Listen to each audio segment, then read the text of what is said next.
ஒவ்வொரு வருஷமும் சிறப்பா மகா சிவராத்திரி கொண்டாடப்படுது. அந்த வரிசையில 2026 பிப்ரவரி 15ஆம் தேதி மகா சிவராத்திரி கொண்டாட இருக்கிறது. ஏன் மகா சிவராத்திரி கொண்டாடுறாங்க? அந்த நாளோட சிறப்பு என்ன? ஏன் விரதம் இருக்காங்க? ஏன் நைட் ஃபுல்லா கண்ணு முழிக்கிறாங்க? அப்படின்னு என்னைக்காவது யோசிச்சிருக்கீங்களா? அதுக்கான விளக்கத்த நான் சொல்றேன். ஃபர்ஸ்ட் இந்த நாள்ல தான் சிவனும் பார்வதியும் கல்யாணம் ஆனாங்க அப்படிங்கிற மாதிரி சொல்லப்படுது. இது சிவனுக்கு ரொம்பவே முக்கியமான நாள். அது மட்டும் இல்லாம இன்று தான் சிவன் பெரிய ஜோதியா இருந்ததாகவும் சொல்லப்படுது.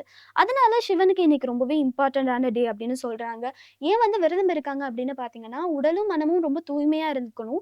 ஸோ அப்ப இறைவனோட சேர்றது இன்னமுமே ஈஸியா இருக்கும் அப்படிங்கிற மாதிரியும் சொல்லப்படுது. அதை தொடர்ந்து நைட் ஃபுல்லா கண்ணு முழிக்கிறாங்க. ஏன்னு பார்த்தீங்கன்னா, ஏன்னா இந்த முக்கியமான நாள்ல ஆன்மீக சக்தி அதிகமா இருக்குமா. அதனால அவங்களோட தியானமும், ஓம் நம சிவாய மந்திரமும் சொல்லி இறைவனிடத்துல இன்னும் சேர முடியும் அப்படிங்கிற மாதிரி நம்புறாங்க.